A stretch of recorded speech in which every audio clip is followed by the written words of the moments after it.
Durbania. I'm Durban.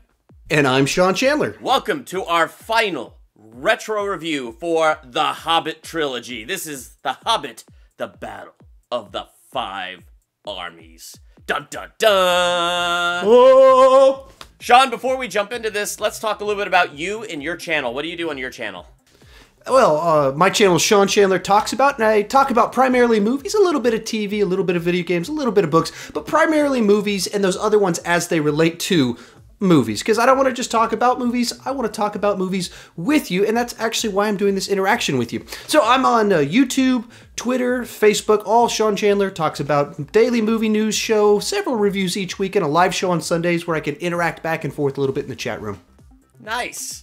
Well, as we dive into The Hobbit, the Battle of Five Armies, which, by the way, go check out Sean's channel. It's a great channel. As we dive into the Battle of the Five Armies, so far, as we've gone over the other two, I think it's a fair sum up to say that overall, it has individual great moments and great scenes, but overall, it's just so bloated and directionless, it's kind of hard to enjoy. Would you call that a fair sum up of our viewing so far?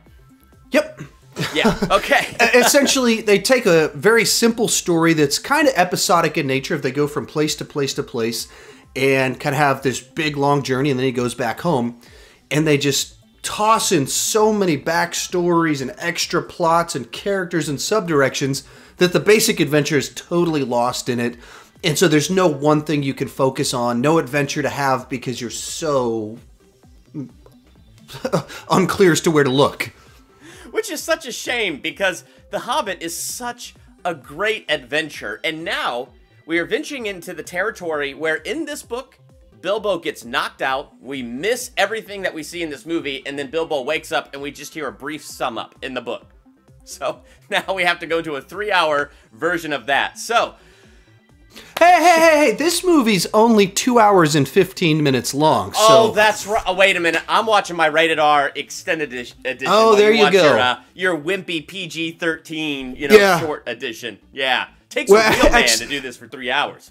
As I was watching it, I was like trying to convince my wife to let me watch it with the kids. She's like, "You can't watch this with the kids. You can't watch it with the kids. Why can't I watch it with the kids? Like, it's based off a children's book." And she's like, "It's not based off a children's book." I was like, "No, let me read you the synopsis, the first sentence off the Wikipedia page, which I will do for you now. The Hobbit, or There and Back Again, is a children's fantasy novel by English author J.R.R. Tolkien, converted into what you watched, a rated R extended edition that's 3 hours long, filled with bloody violence." And you know what? I don't get why it's rated R, because it's really not even that bloody. I think it's just rated R because of the ways they kill orcs. So they just threw in all those extra scenes of cutting off orcs' heads and killing orcs in crazy ways. But, like, I don't know. Like, when I saw this rated R version, I was like, it's PG-13. I mean, who said this is rated R? Are you serious? So, let's kick this off with you. What are your initial thoughts of the Battle of the Five Armies? So just one more preface before we go into it. As a reminder, this is my first time watching through these. So this is the back and forth between the two of us. He's watched them before. I'm new, fresh eyes. I'd heard the rumors that they're overlong, bloated. They turned a short book into 3 long movies. And for that reason, I was like, I'm going to put the brakes on. I'm going to wait to watch it. This is my first time watching it. And first impressions, as with the other ones, it's lived up to its reputation of just overlong, overbloated, taking short little pieces of story and stretching it out for long periods of time. And because they're adding extra story points on and stretching everything out, it feels like they have to like cram in weird action sequences that shouldn't be in the story. And therefore, it's just, once again, very odd and bloated. With that said, this is by far the most focused of the movies because you can summarize it. You can say this movie is about 5 armies coming together to a mountain of gold, all with their own claims to it, and they battle. That's not a great summary of it. I just came up with that on the spot. Yeah, but the fact is you can summarize it. You can summarize that with the other ones, yeah. And if I sat down and reevaluated that, I could give it an equally concise synopsis that's just a little bit more accurate to the film. But you can do that. And so therefore, as you're watching the movie, you can follow what's going on. You can have a redemptive story for Thorin. You can have a story of frustration for the Bard. And you can see Bilbo's being torn between different sides. You can see where these guys are just the bad guys and this guy's the anti. You can see all of that because there's a clear situation in it. There's clear tension. There's a clear goal and for everyone that ties into one story. The subplots all tie into one thing. So for all of its faults that it does have, and being still equally bloated and thinly plotted for the amount of length to it, you can tell what's going on. Yeah, and I have to say, when I saw this on the big screen, this one became my favorite by default. And it became my favorite by default because all those, like, sub-stories that they threw in there, like the love story between the dwarf and the elf lady and all that stuff, like, they just had to resolve it. Like, no more bloating, no more creating something new. Now we have to take what we've created and we have to give it resolution. And to me, that just felt so much better than constantly throwing something else at us to pad runtime. And so that was one of my favorite things. And, you know, I gotta say, though, the action was good. I did enjoy the action. I mean, if you could just ignore the fact that none of that is in the book, and kind of look at it as a fantasy war movie, it's like, yeah, some of that action's pretty good. What did you think? There are things I liked in the action. The overall problem, kind of with the whole series, is that the way the action sequences tend to be done is so spectacle-based and so fantastical that it just looks like a video game. Yeah, one of the notes I even wrote down for the last kind of third of the movie, where I thought it got a little bit better because it was more focused, was one guy fighting another guy in an environment so you could tell what was going on, not less kind of like an army versus an army, but two people fighting. But what I wrote down was boss fight after boss fight is what it kind of feels like. Yeah. And so then you've got the level where they're on a bridge and Legolas is trying to get off the bridge before it collapses. And I'm like, I don't think gravity works like that, but elves don't exist, so I can forgive this.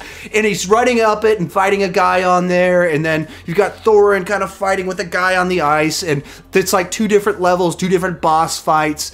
But it's just so video game looking, and even when it looks good, it still has the uncanny valley of, like, you're looking at it going, it looks like I'm watching a cartoon. And maybe this is the other way to phrase it. The action feels like live action cartoons. And the way that it's kind of staged, the nature of it, how flippy and jump around and bridges falling and the nature of gravity, very cartoonish while being live action. But since most of it's CGI and on green screens, it's really just a realistic cartoon anyway. Yeah, and that's kind of I think one of the things that kind of hurt it a little bit was, you know, you get into this awesome war stuff, and you know you're going to have some CGI, but it just felt like it was mostly animated with a few live action people thrown in there, like a more expensive Mary Poppins, you know, where you have the dude in front of the green screen and the cartoons around him. Right. It kind of felt like that in some way. I mean, obviously better, but your eye looks at it and you know that's animated. It's just off. I mean, there's like a part where I think Thorin and another guy are going up the mountain on horses or something, not horses, but whatever wacky creature they have. Whatever, and they're running up it, and you're just looking at it going, no, that's not, no, that's a bad CGI. Yeah, Legolas and the gravity, like when that bridge is falling and he's running up debris and stuff like that, you can tell how cool it's supposed to look, but there's something about it, the way it hits the eye, you're just like, that ain't real. I mean, you already know it's not real, but looking at it, you're just like, no, that just isn't real. That's not happening right now. Yeah, and it's just try. I don't know. It's especially that one where it's like, if you're standing on a brick that's not attached to anything and you push down on it, you just fall. You just not let you push it up and you go up. There's nothing underneath it keeping it there, so you just fall faster, or it falls faster because you did that. And so you're just watching stuff like that, going like, you had this idea that was like, oh, wouldn't it be cool if this? But it just looks like a cartoon when you watch it. It looks like a video game. Especially something like the bridge one in particular. The nature of that type of action sequence is something that you do in a video game. Yeah. Where it's like, okay, you're fighting a guy and then the ground underneath you starts to fall down. And you relate to that based off of having seen video games before. But that's not a scenario that happens like in actual wars where someone's on a bridge and it's like, oh no, one brick underneath me is falling at a time. That's not a thing that happens. Yeah. And not just in the way that like, oh, ogres aren't real, but in the sense of like, It's just cartoonish. Yeah, you know, it's really funny because as you're talking about that, and you're talking about the brick falling, it reminds me on the extended edition Desolation of Smaug, when you're watching the special features, they talk about how, like, Peter Jackson was watching and the effect when the dragon was moving through the gold. And as he's moving through the gold, Peter Jackson's watching this, he's like, the gold isn't moving right.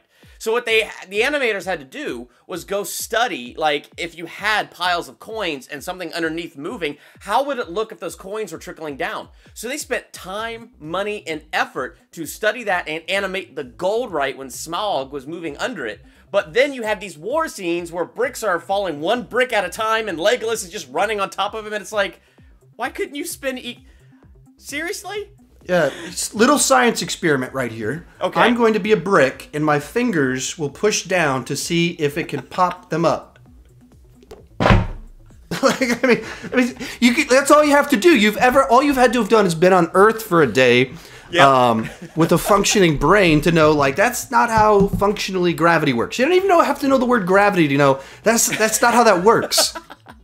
And I get it. We want to see the sure-footedness of elves, you know, like how limber they are, how light-footed they are, how much they could just throw themselves from one thing to another. And they did a better job doing that with Lord of the Rings and practical effects than they did in this one, which I just never got why. There was a lot of CGI in the original trilogy, but there was a ton of practical effects. Then you come to this new trilogy, and it's all, like you said earlier, spectacle. So everything is CGI, no practical effects. And it's like, why? Go back to some of that practical effects. It's part of what made Lord of the Rings so golden. Well, and the comparisons that I heard other people make before I saw it, and as I was watching, I wasn't even thinking about what I'd heard before, but very much like the Star Wars prequels. Very much in this kind of like, why is there so much CGI? Like, why, when you're in New Zealand, are you filming on a green screen in New Zealand? The green screens in New Zealand don't matter. The green of New Zealand matters. Like that, like, what are you doing? Yeah, there's a lot of things like that where, you know, you just gotta wonder. One of the things I was watching this movie, like, Thorin's story of redemption, I liked it, but I wanted to like it more. Like, it was really kind of cool. Like, as we're talking about overall, the thing feels stuff, but there's some really good individual scenes and camera shots and things like that. So, like, when Thorin gets overcome by, like, the dragon sickness that's laid upon the treasure, and you're watching him succumb to that, and they do those effects where he's like, I will not part with one coin of it. Not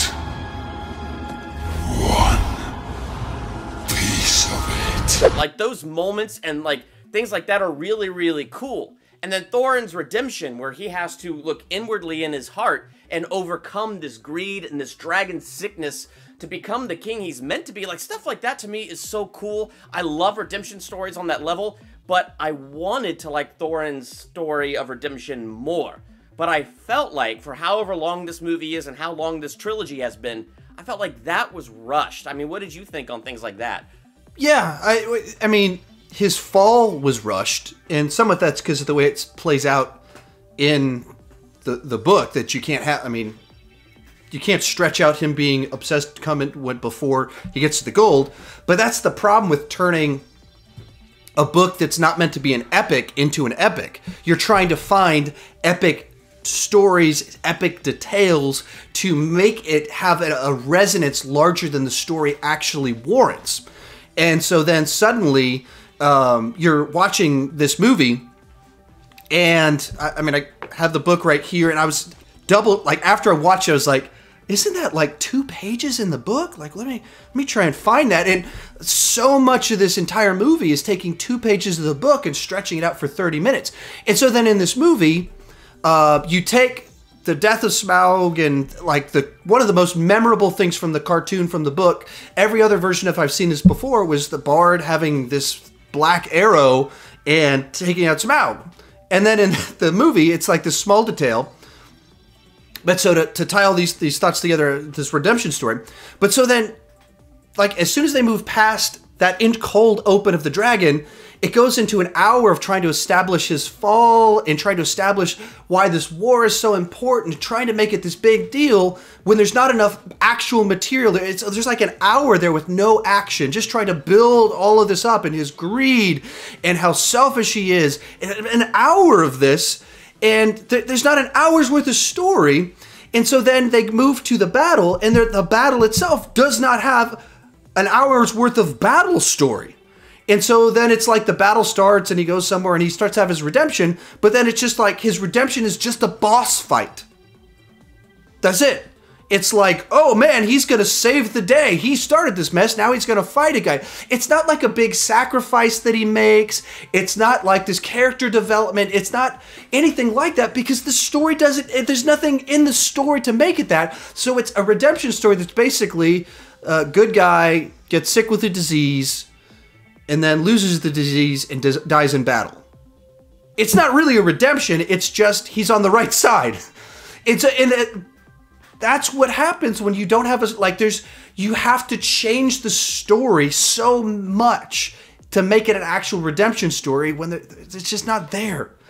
And that's the kind of the whole problem with this way they did this in stretching it out for so many movies. And so that made it so to make this a big epic story, we have to put a redemption story and there's just no redemption story to tell. It's funny because there's a scene that I liked and I don't like at the same time. I mean, I like it because I like how it's shot.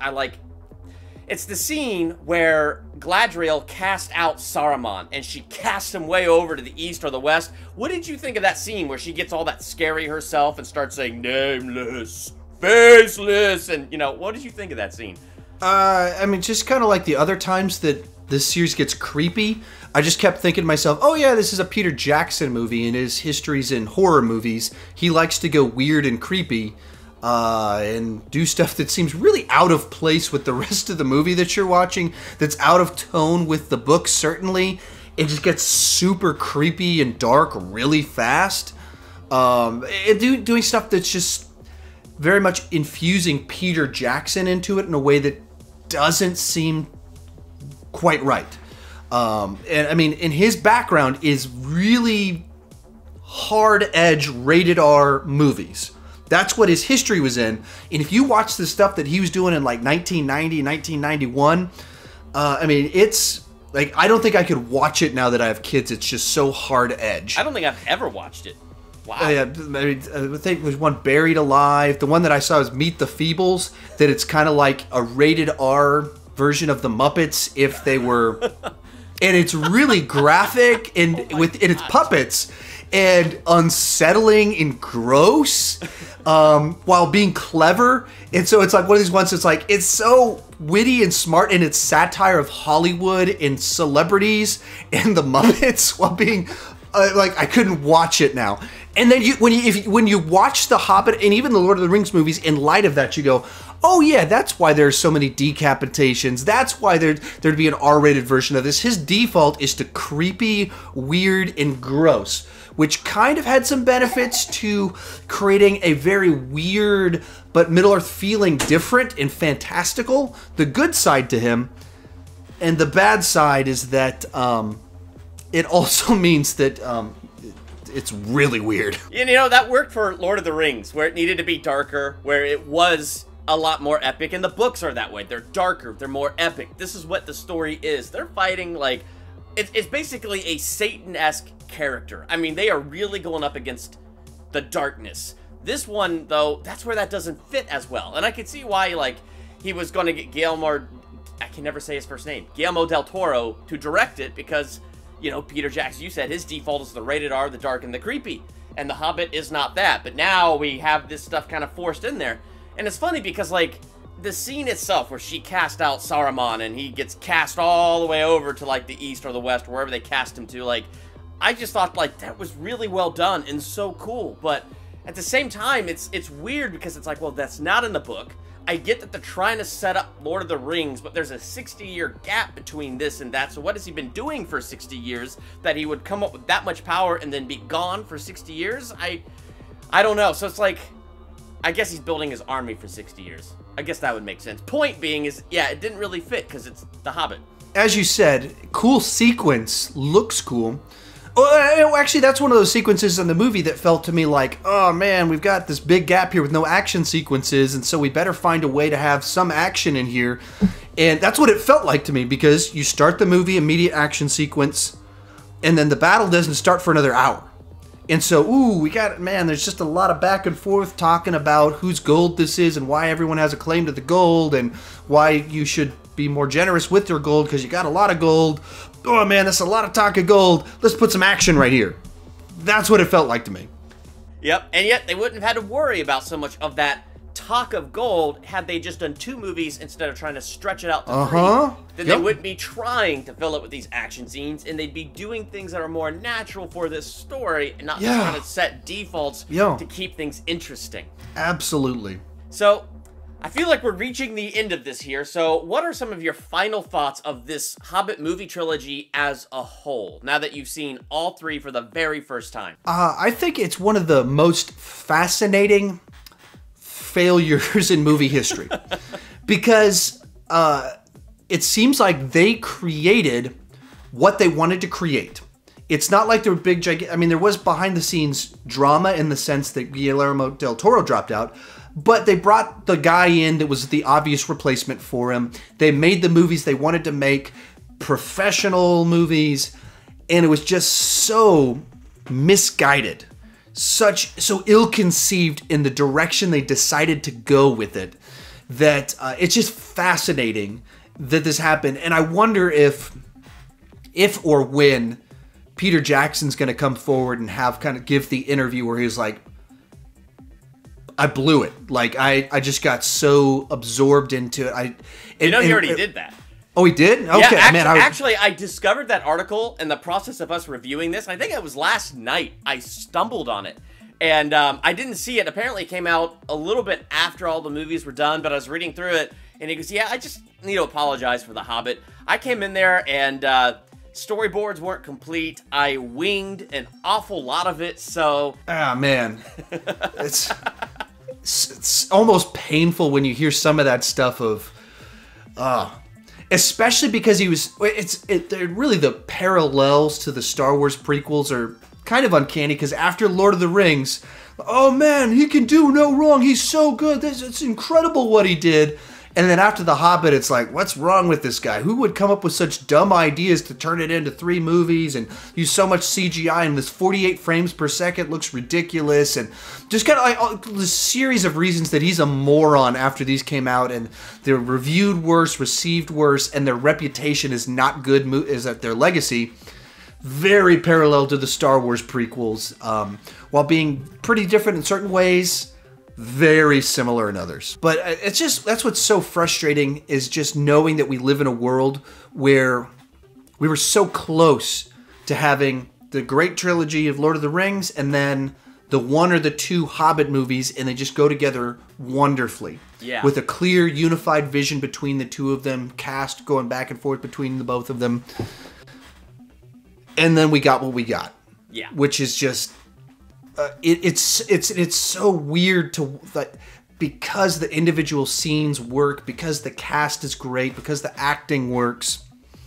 It's so weird that it's this bloated thing that makes it so bad. That's my final thought on it. Yeah. It's just weird bad. Yep, and I agree. And I still don't know how to rate it. I've been thinking, do I want to put ratings on it for this one or rate the whole thing? And it would be like a 4 or a 5 out of 10, and I might have to push it down to like a 4 because I felt it was homework to watch this. And so that's kind of one of my standards. Do I feel like it's hard for me to watch this and get through it? Well, obviously that's not a positive review, and so I'll go 4.5 for the whole thing. Each one has kind of their ups and downs. There we go. Yeah, it's hard for me. I think if I had to rate this whole thing, I think I'd give it a C, verging on a C minus. Because and that would be about the equivalent. That's about the same as what I said. Because like you said, a lot of individual things are done so well. The cast is so good. Individual shots, individual scenes are just so good, and you could just sense that the right stuff and the right elements are there, but it's not put together correctly. And so this whole trilogy has come out with this very awkward feel to it, like a car with one square wheel or something. I mean, I don't know what to compare it to, but it's just, it has that weird feel to it, and it's like a car with a square wheel and wings that you're going, why do you have wings? What are the wings for? To help it with its limp with that square wheel, duh. That's just, right, yeah, exactly. It's like this takes up, it makes it float a little bit. Like, what? That's, what? Just put 4 wheels on it.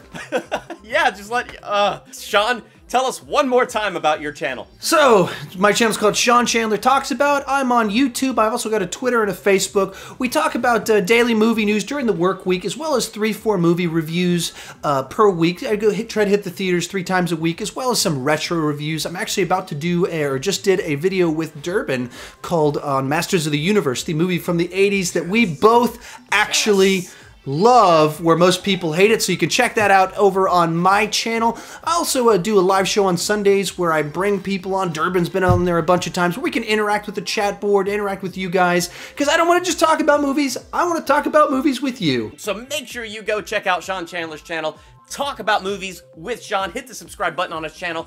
Also, hit that subscribe button right here on Durbania and become a Durbanian.